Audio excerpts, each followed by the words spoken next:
The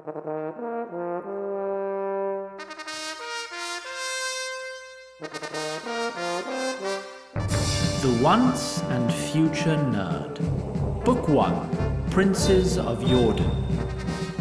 Chapter 3, A Little Blood.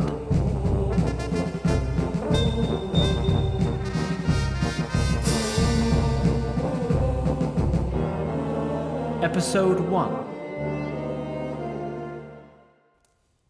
There exists a peculiar corridor deep in the heart of Castle Gwernethal. It could not be called secret necessarily, as it is known to many of the castle's servants. No, peculiar describes this corridor best. It shares a wall with the chambers of some mid-ranking military officers. Due to some peculiar twist of engineering, sounds from these offices occasionally drift through the wall and out to the corridor. To be sure, these sounds are so faint that they can barely be heard by someone walking in the corridor. Gwendolen was not walking down the corridor. She was, in fact, crouched behind a particular office, ear pressed firmly against the wall. The low, urgent whisper behind the wall almost certainly belonged to Lord Ardel Redmore. Gwen strained to hear the conversation, but instead heard heavy, booted feet coming down the hallway towards her. Gwen jumped up. As she stalked away from the sound, she heard more footsteps, approaching from the other direction. Gwen panicked and took a rather rash course of action. Namely, she found a nearby laundry chute and dove in. She fell for 30 feet and was lucky to land in a large vat of soapy water and dirty bedsheets. Some 30 minutes later, a drenched Gwendolen sat in Arlene's bedchambers. The highborn lady was toweling her servant's hair with a plush towel. Poor dear. You're certain he said kill? Yes, milady. Kill on sight and leave no witnesses. I didn't hear who they were talking about, but your brother was terribly upset that they couldn't find him. This made Corland's nightmares? Our visit to the bishop? My brother is planning something awful. I'm sorry I couldn't hear any more. That's all right, Gwen. You've done quite enough for 1 week. Thank you. Have you been working on your letters like I showed you? Yes, milady. If I say so myself, I think I'm starting to get the hang of it. Would you like to try reading one of the histories with me? I would love that, milady. Go to the librarian and request any history you'd like. I'm going to ask for the Knights of the Wood and Hardlex the Warrior Dragon. In her excitement, Gwen practically ran towards the door. Arlene giggled at the girl's excitement, but her joy was cut short when the door slammed open. Gwen had to stop suddenly to avoid being hit by the flying door. Oh, good, you're awake. Would you please join me in my solar, dear sister? Get us wine? Brother, at this hour. Gwen ran off quickly, her face bright red. She kept her head down to avoid eye contact with Ardel as she passed. We're celebrating. There's been good news for the first time in nearly a fortnight. Oh? I believe congratulations are in order. You're engaged to be married. That day, the sun had also risen on the farm that was, until very recently, owned by Bowen Briarhelm. Billy, Jen, and Nelson found that the daylight did nothing to brighten their view of the events of the previous night. In fact, the light only served to illuminate the carnage that still surrounded the farm. Regan sat by an old well, methodically pumping water onto the blood-stained blade of her sword and scrubbing with a rag. Brennan emerged from the forest, carrying a shovel caked in mud. He glared at the rogue, but walked a wide path around her. Mercenary corpses remained littering the ground.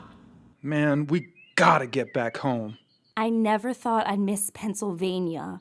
Aren't you a little curious about all this Anointed One stuff? Nelson, I think I'd rather be somewhere where people aren't trying to murder me with a sword every few days. I don't mind the fights, I want to go to an Arby's or some shit, you know? Yeah, but no one wants to help us get home until they get the prophecy stuff figured out. I think we may have to start figuring this out on our own. I would remind you that to run off anywhere without our protection would certainly mean your doom. Hey, asshole. Are you not letting us fight just so you can hold that over us? It's no fault of mine if your inferior human faculties render you ill-equipped for combat. Yellowing, I'm starting to think you might be a racist. What does that mean? It means you don't like humans just because they're humans. Nonsense. Humans can be very useful. I had a human nanny, you know. Well, but that doesn't really... Billy, Nelson, you'll need to search these bodies for anything useful, especially jewelry. You did not just say that. As the boys set to their unpleasant task, Jen took the opportunity for some solitude in the barn's loft. She retrieved her iPhone from her handbag. The device was unable to accomplish its primary purpose of communication with other similar devices. However, a warlock by the name of Jobs had long since mastered the art of convincing humanity to purchase devices without purpose. Thus, Jen was able to spend quite some time with the non-functioning device. She was perusing images. Don't ask me how images got on the device. I still don't understand. Of herself in northeast Pennsylvania. She had reached an image of her infant self with her father when Billy returned from his looting. He had gore spattered all over his arms and shirt. All done? Yeah, it was rough, but I toughed it out. I would have helped. Nah, don't sweat it. It's guy stuff. Billy peeled off his sweat and blood-soaked shirt. Ever a bit narcissistic, although wholly unable to spell it, Billy took a moment to admire his own body. I gotta say, I've been getting a good workout since we got here. What do you think? Yeah, I mean, I'm all right with a sword now. No, I mean me. Jen looked just slightly disappointed. You look good. You always look good, baby. To Billy, this was as good as an invitation. He leaned in close to kiss her.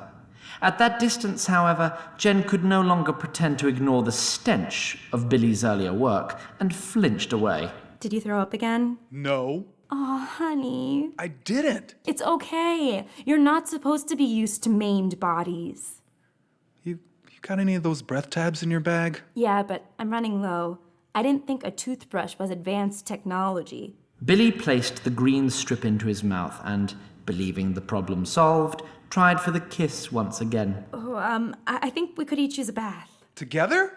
Yeah, I could get into that. Maybe apart for now. It's been a while. We did it right after the game that one time. You didn't have someone else's blood all over you. Meanwhile, outside the barn, Nelson sat with the pile of loot, assiduously sorting the goods by purpose, size, and color. Yilloween and Nia stood nearby, watching the boy work. You could have at least waited for their bodies to get cold. It's doing them no harm now. It does you harm to forget the dignity of others, even your enemies. Nelson, that goes for you too. I think if they ever invent smell-o-vision, a lot less games are gonna reward you for looting dead bodies. It's not even fun to take off their clothes. Galadin's mercy, boy. What stories have you heard? Skyrim is more of an open-world adventure than a coherent story. These men forsook their own dignity by their actions in life. It's not in my power to give it back in death. At this moment, Jen burst out of the barn at a walk so brisk it was nearly a run. A moment later, Billy appeared behind her in pursuit. Because it's gross, I'm sorry. A little blood never hurt anybody. Blood is like fucking. Regan strolled up to the group. Most people don't realize how badly they need it until I've left them curled up somewhere, sticky and unconscious. I'm troubled by how arousing I find that. Dude. In Arlene Redmore's bedchambers, Gwen fastened the final button on Lady Redmore's dress. The dress was beautiful and lavish, all in white. You look so beautiful, milady. Antonin Mooncrest is a lucky man. The woman underneath looked terrible. Her face was ashen, paler even than the silks she wore. She appeared not to have slept in months, although only one night had passed since Ardel delivered his good news. Worst, however, was the expression on her face. Her face showed no joy, but also no anger, no fear. It was simply terribly blank. He's a good match. I've heard he is handsome and kind. Although Arlene remained silent and still, hot tears ran down her face. Gwen ran to offer comfort. There, my lady. It's all right to be a bit scared. I'm going to be sick.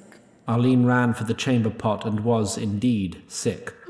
Gwen held her lady's hair and veil clear from the filth and rubbed Arlene's back comfortingly.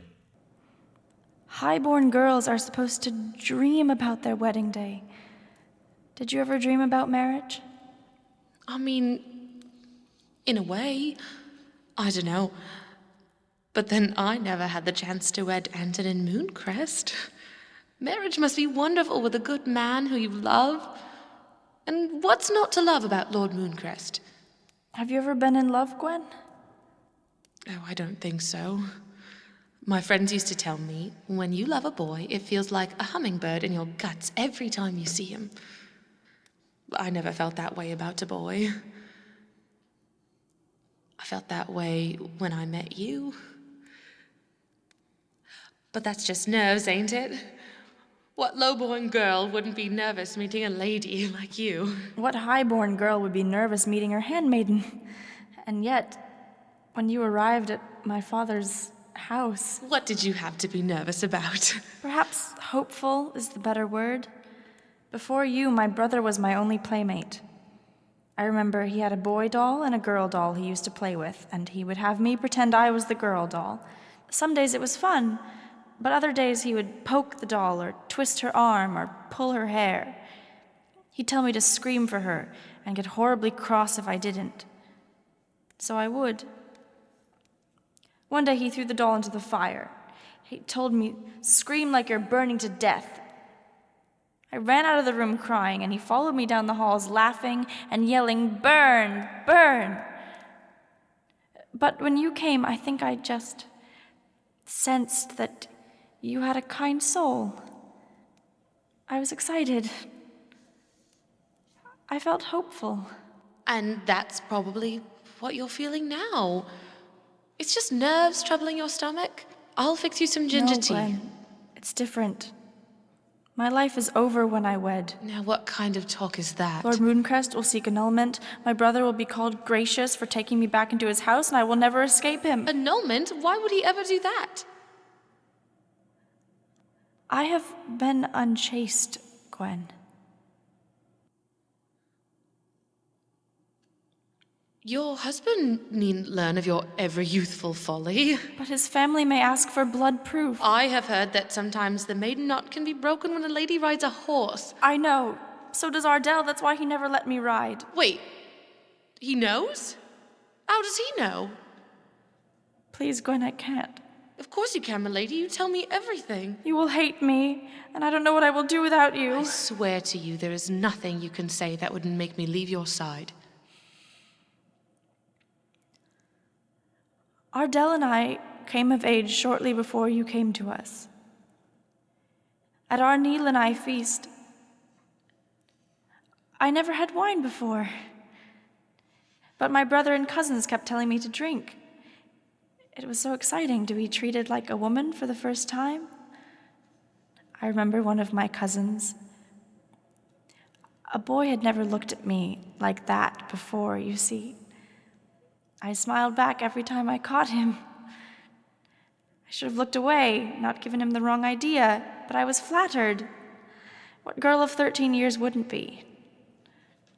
I remember the first few dances I had with him. But after that, it's all black. In the morning, Ardel told me what happened.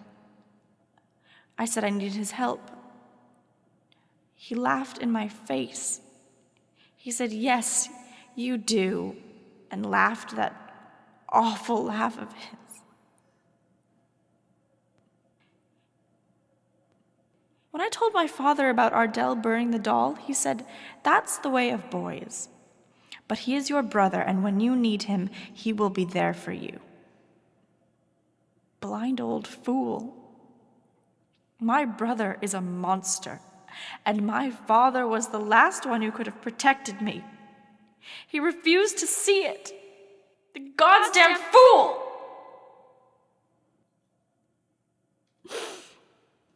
Pardon me, milady. But if you don't remember, how do you know it happened as he said? When I woke, I was sore there. And when Ardel told me, he waved a bloody sheet in my face. He's been threatening to end my life with shame since then. I tried to forget. I didn't think the day would come so soon. It's all right, milady. Oh, God, what you must think of me. I think you're the victim of your brother's cruelty. I could have stopped drinking. I could not have smiled back. And your cousin could have not had his way with you. Which is the greater evil, the theft of your honor or a smile? Do you think less of me? Do you think so little of my love for you? How could anyone love me? How could anyone not? I remember the first time I felt homesick. You sensed something was wrong. I thought you'd be upset, but you took me into your arms. And I've never felt so at home. Thank you, Gwen. Sometimes we all need to be flattered. I mean no flattery, milady. I am certainly not as wonderful as you think. But you are. And I've seen you at your most wretched. Remember when your lord father insisted on serving salmon in the Mooncrest fashion? I'm still sorry about that, Gwen. I hear your brother got the worst of it. The fish tried to escape from every hole it could find. Gwen, behave! It must have hated your brother as much as everyone else does. Hush, if he heard you. Gwen grabbed her lady's face with both hands and looked her straight in the eyes. The serving girl's eyes were steel. Fuck him. Gwen. He's played his last card, milady. What can he do now that he hasn't done already?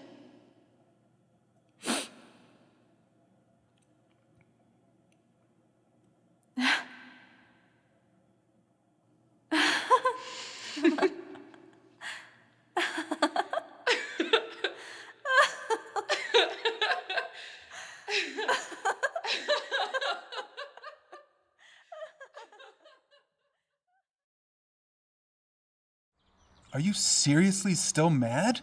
I'm not mad, I just don't want to talk about it. Had Billy possessed the relevant insights into the human mind, he would have realized that when one human asks another, incredulously, whether they are still mad, the meaning behind any answer the other gives will inevitably be yes. Then again, had Billy possessed said insights, he may not have made Jen mad in the first place. Hey guys. Had Nelson possessed the relevant insight into human socializing, he would have known better than to be caught between two people in the midst of an "Are you still mad?" dance. But, being Nelson, he wandered up to Billy and Jen and stood directly between them. They each muttered something that may have passed for hello, and proceeded to stare intently at their own feet. Something wrong? No, Nelson. This has been fucking perfect. I can't think of a better way to spend a week. Billy returned to studying his toes. Jen retrieved her iPhone device and used it to distract herself. She accessed the device's store of music. Again, don't ask me. She found an item titled Dad's Tape. The device listed 10 items labeled track 1 through track 10. Jen did not instruct the device to play this music. She simply stared at the words. As the silence stretched on, the tension slowly dissipated. Eventually, Billy felt safe enough to speak again. What do you even do on there anyway? I don't know.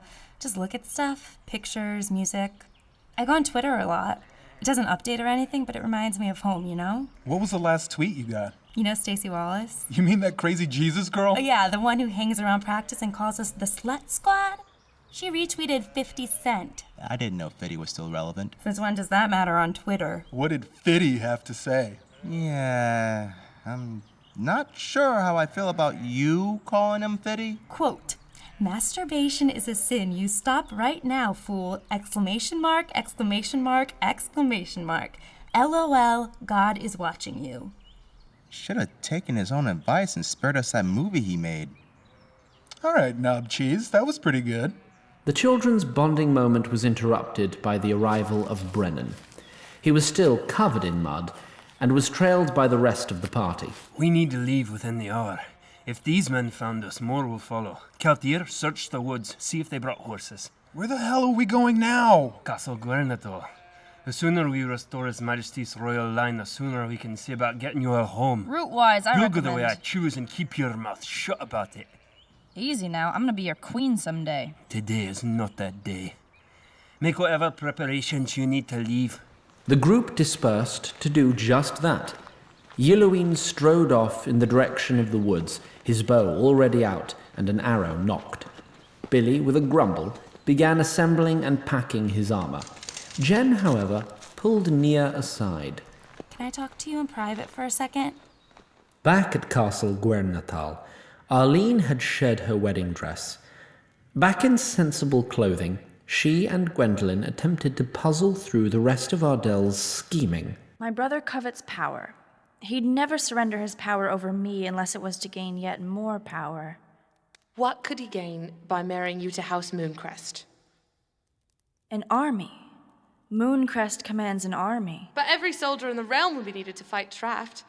There'll be nothing left for Ardel to rule if the orcs burn it all. You're right, even my brother would see that. The two returned to thoughtful silence. Arlene's hands idly reached towards the book which Gwen had fetched from the library. True to her word, Gwen had chosen a tome entitled The Knights of the Wood and Hardlicks the Warrior Dragon. Arlene stared at the spine, a thought forming. The Knights of the Wood. They're not protecting us because they consider the Guernatal dynasty fallen. And presumably they don't consider Felgir powerful enough on their own to take the High Crown. But Mooncrest's army, combined with the resources of Castle Guernatal, might be enough to establish a new dynasty. Why not marry you to Felgir, then? Gunther's lords hate Felgir. They would sooner die than see the crown pass to his house. But why would His Majesty pass the crown to anybody? He wouldn't. My God, Gwen. Ardel's going to try to steal it. And we need to stop him. At the Briarhelm farm, as most of the party was preparing to depart, Jen and Nia were standing alone, away from the group. Jen had asked Nia for a word, but rather than using any, the girl was standing awkwardly and repeatedly looking around to make sure nobody was within earshot. Once, twice, 3 times, she opened her mouth to speak, but cut herself short and checked over her shoulder. What's troubling you? Is Billy not treating you kindly? No, nothing like that. What do you do around here when, I'm not sure how you say it, once a month? Nia clearly did not take Jen's meaning. Once every moon. She means she's gonna bleed soon. Jesus, can you stop that? Regan's stealthy arrival once again startled both Jen and Nia. She did, however, bridge the communicative gap. The girl asked for privacy. Is that what you mean, though? You will bleed soon? Yeah. I think so. It's been kind of hard to keep track, but that's what you call it? Just bleeding? In polite society, it's referred to as one's affliction. That's kind of weird. In my society, we call it, oh, God's fucking damn it already. Nia glowered at Regan's impropriety. The impropriety, however, managed to crack a smile and a stifled chuckle from Jen. For the first time around the rogue. Nia pretended not to notice. I have some myrrh and sanctified honey with me, and also some spare cotton. You can roll up the cotton, bless it with the myrrh and honey, and place it inside. Or you can save yourself a lot of energy and just boil a rag and put it under your small clothes. I know we weren't all raised well, but... We can't all afford myrrh. What's interesting, I'd be worried about the pH balance, but honey does kill some bacteria and yeast. Well, seeing as we can't count on regular bathing, I think I'll go with a rag. Thanks. Jen, your body is a gift from Galadon. You should honor him by honoring it. Yeah, well, why doesn't Galadon plug up my... Babe? Billy chose a very opportune moment to come searching for Jen. If he noticed Regan's dismissive eye roll, he chose to ignore it. I suspect, however, that he did not even notice it. Oh, hey. You all right? Fine, honey, we're just talking. What about? Just, girl stuff. What kind of girl stuff? Jen's gonna bleed soon. Ew. What happened to a little blood never hurt anybody? Yeah, but that's different. This comes out of her, At this point, Billy's face grew quite red as he stammered.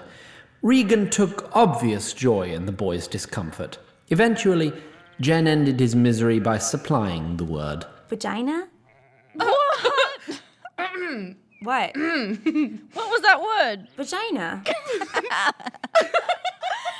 the funniest word I ever heard. That's what you call it where we're from. It isn't! Now Jen's face was the one turning red. Unable to speak, she simply nodded emphatically. That sounds like something a warlock would name his stronghold. Sounds like something an orc yells when he has a tooth pull. Gather round. Before we go, say it one more time. Vagina. Look, girly, call it whatever you want. But don't expect anyone to take your cunt seriously when you call it that. The women composed themselves as they walked to the front of the barn. There, Brennan and Yelloween were waiting. The elf was sitting comfortably on the back of a beautiful chestnut mare. Brennan stood holding the lead of another horse, and a third grazed calmly nearby. Billy and Nelson were standing a respectful distance away, but Jen was drawn to the majestic animals. She reached up and stroked the face of the nearest horse. You're beautiful. Under the circumstances, I think it's wise to opt for speed over stealth. The Kaltir and I know how to ride. Nia said she could not. Regan, however, quickly vaulted up onto the back of the nearest horse. The motion wasn't pretty, but it was effective. I've been on a few horses in my day. None that you acquired legally, I presume. I commandeered them in the name of the queen. You three said you couldn't, aye? So is this the riding tutorial? No, we haven't at the time. You'll need to ride with us. Jen, ride with Yelloween. Fuck that.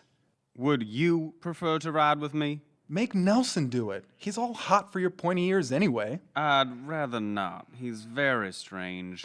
Nelson, ride with Regan. Nia with them, lest Her Highness gets in a hostage-taking mood again. This prospect reminded Nelson of certain facts about male anatomy, which, for some reason, were potential causes of embarrassment. I'm gonna ride with both of them on the horse. No, you're gonna lay underneath it and hang onto its cock. One of the horses will need to carry 3, and you're the lattice. I don't think that's a good idea. General, perhaps the 2 boys can ride with you. That's really gay, dude. Nelson and Jen, then. Not happening. Billy and Regan. Regan, Jen, and Nia. Nope. Everyone has 30 seconds to get on the goddamn horse, or else I put the horse on you. Eventually, the party settled on a satisfactory riding arrangement. Brennan and Jen shared the front horse. Behind them, Nelson sat between Regan and Nia. The boy was focusing very intently on the ground beneath them. Yelloween and Billy brought up the rear. Billy had tried to ride without touching the elf at all. He fell at the very first step of the horse. Now he rode with his arms around Yelloween's waist. It is impossible to gauge which of them was more upset with this arrangement. 2 hours passed uneventfully as they rode along monotonous countryside. Suddenly, Yelloween called forward. General, I hear the faint sound of weapons, but I can't tell from where. Let's halt. Fuck me. At this, Regan also became aware of certain facts about Nelson's anatomy. Really? Kaltir, dismount and scout over that hill. Everyone else, keep your voices down. What do we do if they are enemies? General Brennan gave Nia a hard stare, and then wordlessly turned towards the hill and the retreating figure of Yelloween. The elf reached the crest of the ridge. It felt like an hour before Yelloween moved, but only a few minutes passed before he turned and gestured for Brennan to join him. As the general reached the crest of the hill, he could see what Yelloween had seen. In the valley below, Brennan saw a field of tents. hundreds of them neatly regimented. Above each tent, flapping proudly in the wind, stood a black raven on a field of red. Leaf of Felgeir has called his banners. Problem, General? Brennan and Yillowin had just returned from scouting the nearby hill, their faces ashen. It seems there's a large encampment of Felgeir soldiers in the valley below. Why are they camped in the valley? Doesn't low ground put them at a severe tactical disadvantage? It's a good question, actually. Aye, but not as pressing as how we're going to get past them. Getting fully around this valley would take us nearly 2 days out of our way. Their presence here makes it even more urgent that we return to Castle Guernatal quickly. We need to get off the road, now. I hear riders approaching. Sounds like a scouting party. Shit. Fuck, alright, I know a way. Follow me. I'll show you the secret cave. Really? Again? Regan kicked her horse into a canter. Nelson and Nia, still sharing the mount with her, had to grab on quickly to avoid falling off. Brennan and Yillowin exchanged a quick glance, but really had no choice but to mount their own horses and give chase. In Castle Guernatal's throne room, King Gunther's court was assembled to consider the threat of the rebel general Traft, the same rebel general whose march had sent Gunther's court into a panic nearly a fortnight ago. Currently, the king was taking the testimony of a hunched old man. This man had come from the hamlet of Silberg, a silver mining town located far to the west, in the foothills of the Black Mountains. The old man scratched at his wild, untamed beard and continued his tale. They come in the middle of the day when most of the men was down in the mines. All hissing and hollering, clanging their spears. We got our garrison of civic guard, but they got cut down right quick. Every ear in the room was clinging intently to the old man's words. Arlene Redmore, however, furtively scanned the room as she listened, searching for some hint of court intrigue. They killed everyone who tried to run or fight. At dusk, they rounded us all up in the center of town and burned up everything while we watched. All the standard members of the king's court were assembled, save for Brennan and Yillowin, of course. Arlene saw King Gunther with a large retinue of clergy members.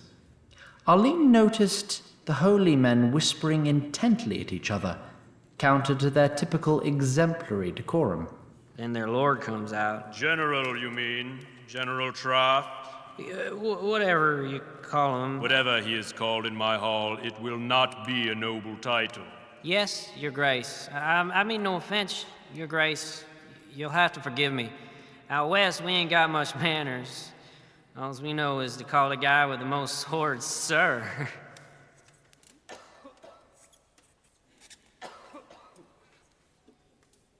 You may continue your testimony of events. Well, of course, your grace. So, Traft, he gets up and he starts giving a speech. To be honest, your grace, I didn't really understand most of what he said, but one thing is, he kept saying he'd free us. It seemed funny he'd say that since he just burned down our homes and killed a lot of us. At the edge of the dais sat the king's treasurer. Arlene knew this man to fall asleep frequently during any proceedings that did not involve money. Thus, his nervous fidgeting and profuse sweating disquieted her.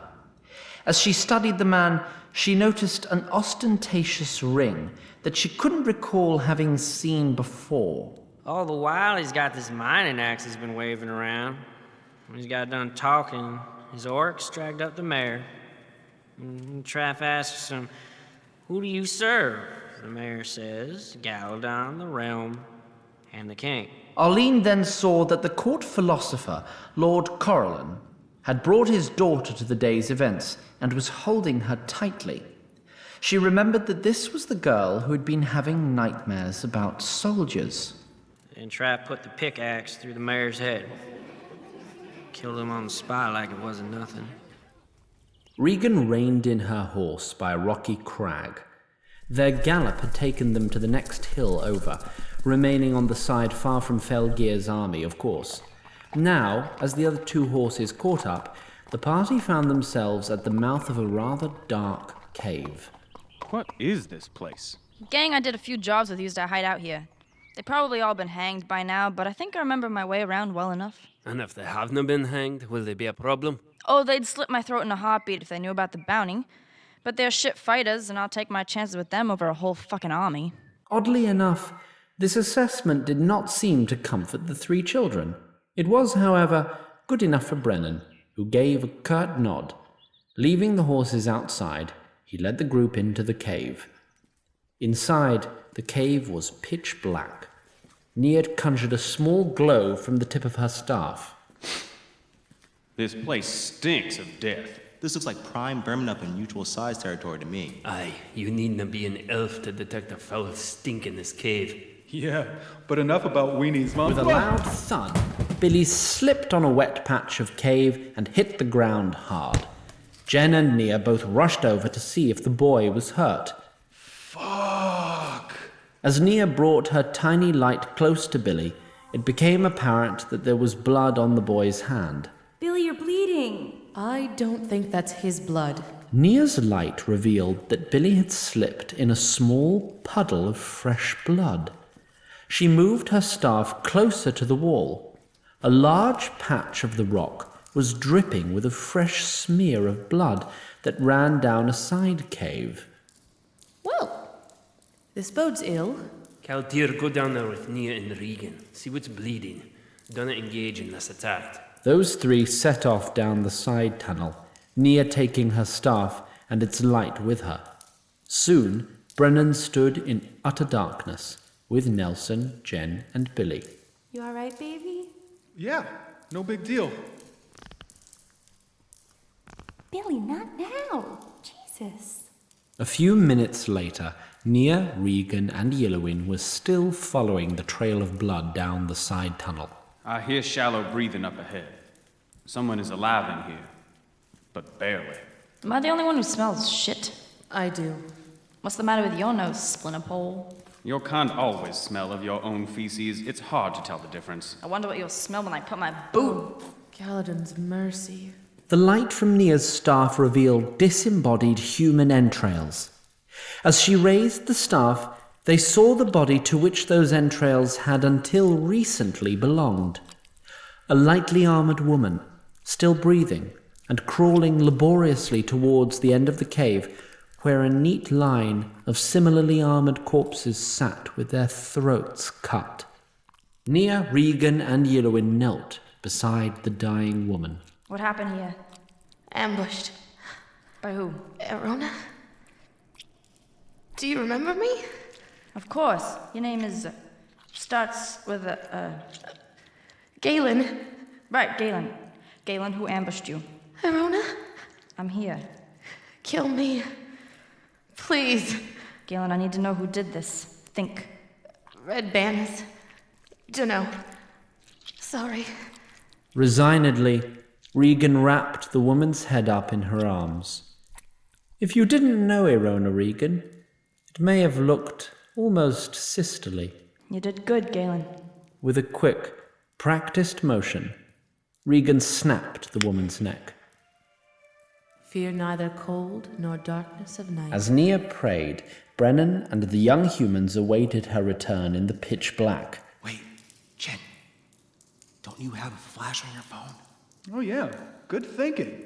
Chilled puddle. I do, but, well, it takes a lot of battery, and I don't have much left. I think this is a little more important than Twitter, Jenny. This discussion was interrupted by the appearance of a faint orange glow from deeper within the cave.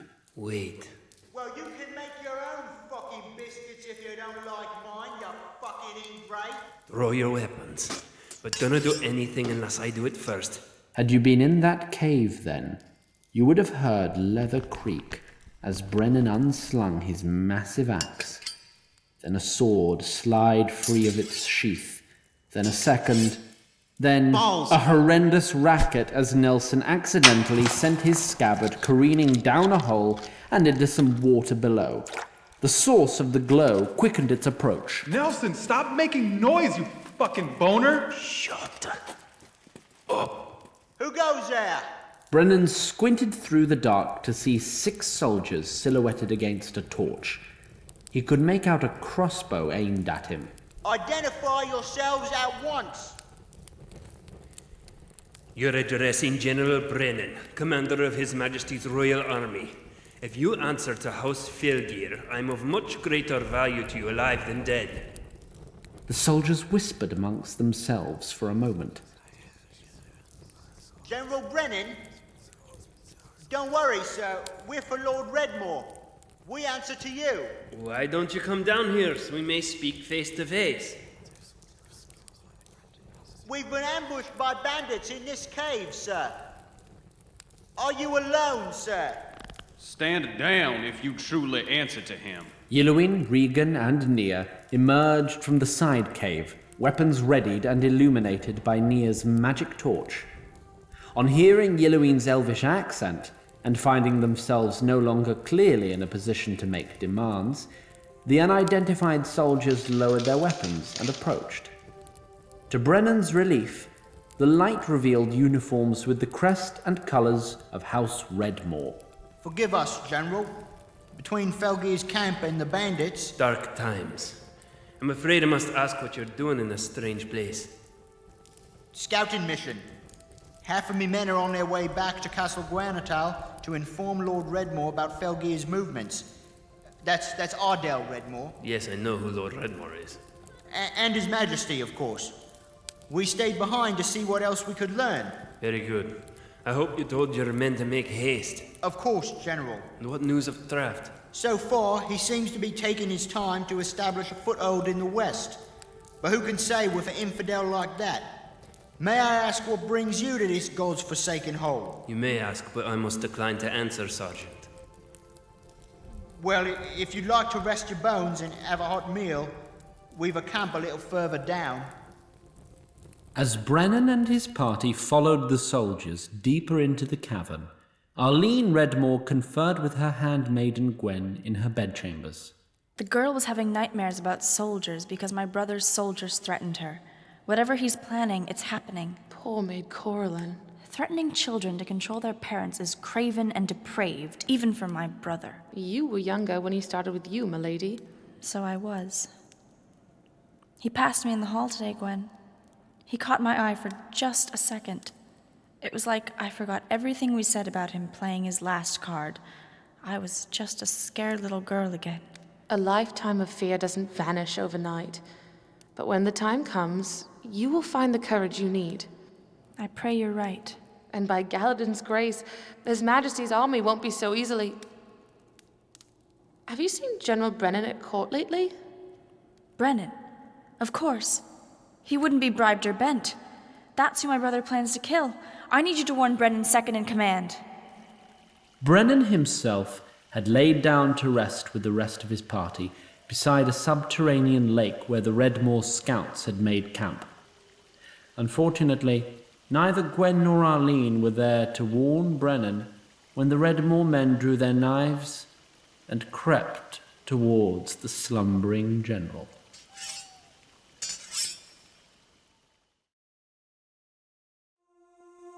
Brennan dreamt of a cottage from his youth. He was chopping firewood with his battle axe, strangely enough, when 2 horses appeared on the horizon, one white and one black. One carried the wounded young girl who had become common in Brennan's dreams as of late, and the other carried the similarly ubiquitous demon. Strangely, the 2 were not locked in any kind of conflict. They simply rode together, and when they reached Brennan, the girl addressed him. There are 7 things you must know to save me. The 3rd thing is, the vessel must crack, but it shall not break. Brennan looked warily at the demon, but it sat calmly on its mount. Trouble coming. Brennan, wake up. Wake up. Wake up! Brennan groaned, and the Redmore soldiers standing over him quickly sheathed their knives. Regan, who had gone to some trouble merely to appear to be sleeping that night, closed her open eye. What is it? Breakfast, General, if you'd like some. You need 6 men to wake me up for breakfast? You'll have to pardon my men. I've never seen a war hero in person before. Brennan was not without suspicions, but saw no reason to decline the offered meal. He did, however, watch them prepare it, and waited to eat until they did. General, can I have a word? You too, Miss Holy. His Majesty's business. Best discussed in private. Aye. You talk about His Majesty's business with your camp followers. No insult meant, Sergeant, but I'll decide with whom I discuss His Majesty's business. Dangerous times, General. Man can't help but be wary. Regan realized she would need to diffuse the tension, or at least redirect it. You caught us. We were gonna fuck. I was trying to be polite about it. She could not help but take some joy in the profound discomfort she read on the faces of Brennan, Nia, and the soldiers. His Majesty's business is what the General calls his axe. He likes the handle right up the old stink hole. Yes, sir, nothing like biscuits and buggery to start the day off right. That's what he always says, don't you, General? Brennan was too mortified to speak. So please, a bit of privacy. Regan leaned close to Brennan's ear, as though to whisper a lover's secret. I know you can hear me, Elf. So listen up and don't take your eyes off those motherfuckers. Yellowing's hand covertly crept a little closer to his knife, and Regan pulled Brennan and Nia behind some rocks. You dare mock me? Those men were ready to stab you right before you woke up. I heard the phrases fat reward and kill on sight, leave no witnesses. You know what that's about? Were you planning to inform us of their plans before they succeeded? I was waiting for the best tactical moment. You mean you were waiting to see if you'd be better off letting them kill me and escaping while they did? Well, I never accused you of being stupid. At around the same time, King Gunther Gwernethal was addressing his court in light of good news he had gotten from Ardel Redmore about an alliance with House Mooncrest. Let us take a moment to congratulate Maid Redmore on her betrothal, and to praise Lord Redmore for his foresight. Arlene faked a smile as her brother beamed.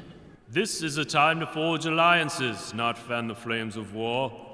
Especially if House Ironhearts falls to Traft, as it sadly seems it will.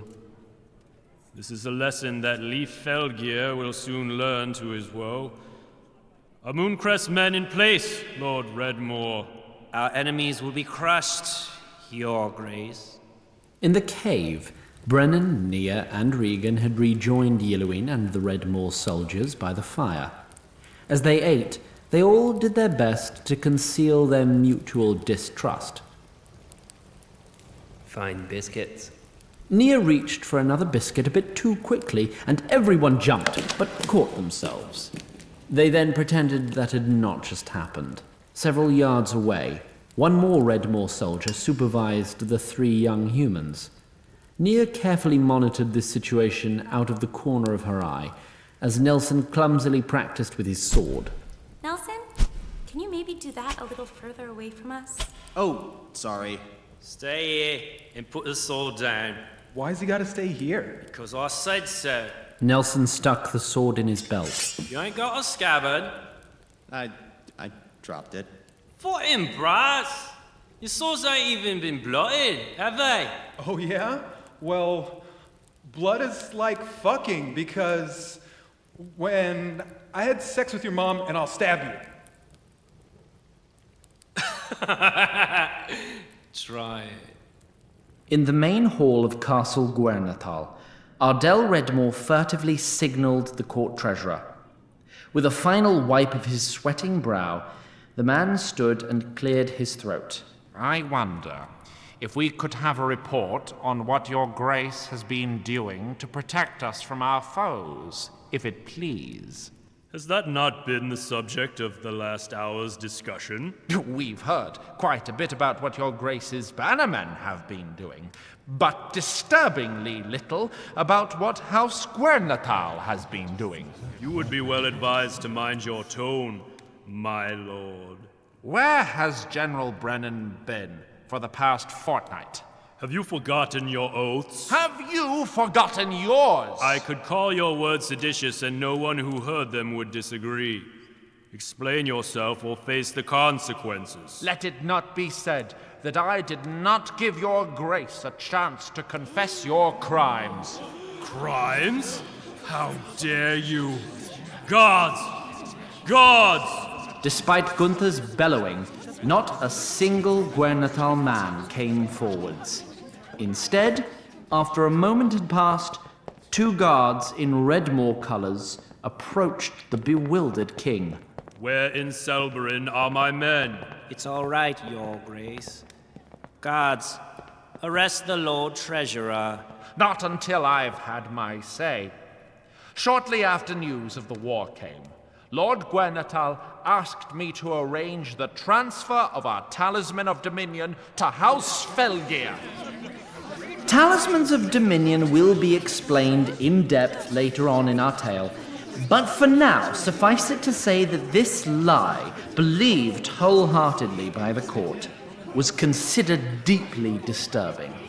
Arlene Redmore looked more disturbed than most, however, although her disgust was directed at her brother rather than at the king. That is a bald-faced lie, and you will hang for it. This is a most grievous accusation, my lord. Have you any evidence? Of course not.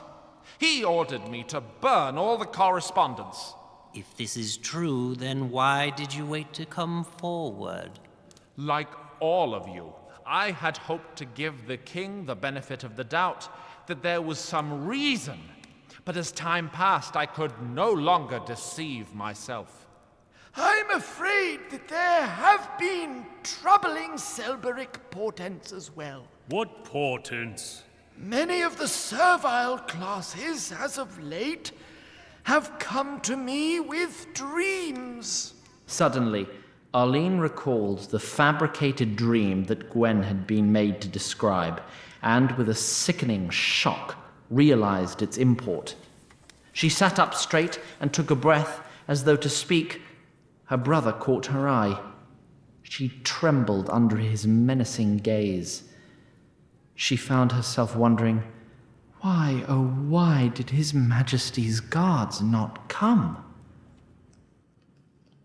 Her handmaiden, Gwen, had just discovered the grisly answer to that question. At the sight of dozens of throat-cut Guernathal soldiers dead and bloody in their bunks, she vomited on the floor of the barracks. She was once again forced to flee when she heard frantic chatter heading her way. I wish I could ignore what the sum of these dreams seems to suggest, but I must acknowledge the possibility that the king is a traitor.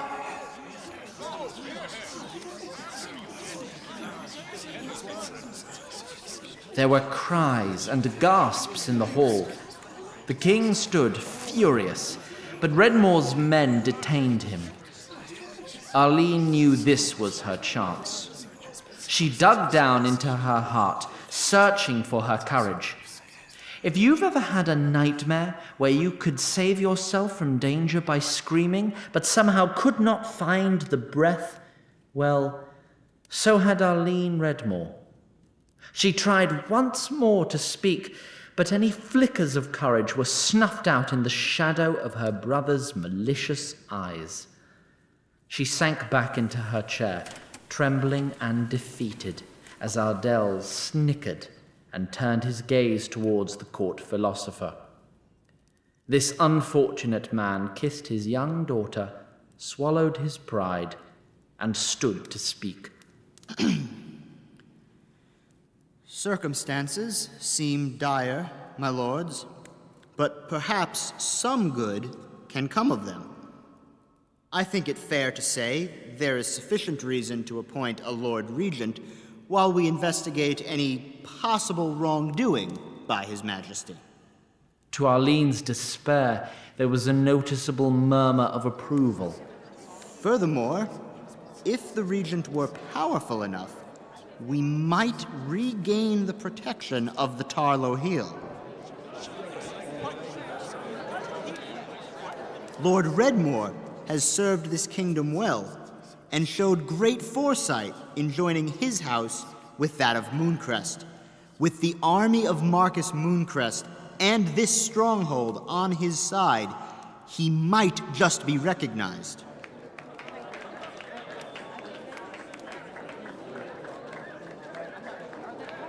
Please, my lords, I could not dream of such a responsibility. Bitter tears wet Arlene's cheeks. They were tears of helplessness, of a life lived in pain and fear, of the belief that she would never find the strength to do anything good for the world.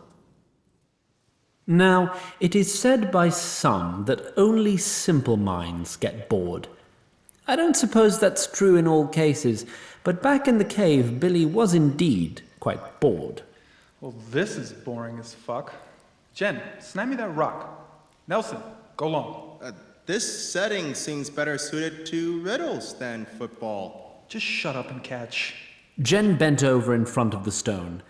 I'm told that this dance was a reasonable imitation of the Pennsylvanian game called football. Billy, just so you know, this rock is a lot heavier than a football. Whatever. I'm the quarterback. I'll adjust. Kind of slimy, too. Okay, you don't know how to do this. Nelson, come back. Play center. Jen, go catch. Now Nelson bent in front of the stone as Jen shook her head and ran away. What the fuck are you doing? Hike! Nelson threw the stone to Billy backwards between his legs. Billy pretended to hand the stone to no one for some reason, then wound his arm back and snapped it towards where Jen... Shit. It slipped out of his hand and smashed the Redmore soldier in the face. Ah, you shit! Seeing their comrade bleeding, the other Redmore soldiers jumped up and drew their weapons, but not as fast as Regan. She kicked embers from the campfire into their eyes. She, Brennan, and Yilluin made short work of the blinded ruffians. But the one Billy had hit was still standing, and charged at the boy. Blitz! Blitz! Nelson, block! Nelson tried to stop the sprinting soldier, but was knocked right over. He did, however, manage to hold onto his legs. When Billy tried to tackle him, the two boys were somehow able to trip the bigger man. The soldier fell on top of Nelson. He tried to rise, but soon noticed the blade of Nelson's still unsheathed sword protruding from his gut. Brennan ran over and pulled the screaming, bleeding man off of Nelson. Why did you want to kill us? Answer me, in the name of the king! Fuck your king! He'll fall! Without another word, the soldier's eyes went dark. Billy and Nelson both stared in silence at the blood-covering Nelson and his weapon. They both looked ill, as Nia mentally searched her extensive knowledge of scripture for some useful words of comfort. A little blood never hurt anybody, right? At this, the boys vomited. Jen and Nia tried to comfort them. Unfortunately, Brennan knew there was little time for comfort. We need to split up. I fear some of Host Redmore's soldiers may be in mutiny. I need to get back to my men and His Majesty. Arona, you know your way through to the other side of these caverns. Yeah? We need to get out past the encampment and make haste to Castle Guernator. Sorry, but what if your king does fall? I take it we won't be very welcome there. If the throne is usurped, you and I want to be welcome anywhere. We must try to stop it. What about us? Is there anywhere back in the city that they can wait safely for a few days? I know some places where people won't ask questions. That will have to do. Tell the Kaltir how to get there. Everyone else, gather your things. We must leave for Castle Guernator as soon as we can. Unfortunately for Brennan, as he made these very plans, Redmore's men were donning Guernatal uniforms and setting up patrols on all major roads to the castle.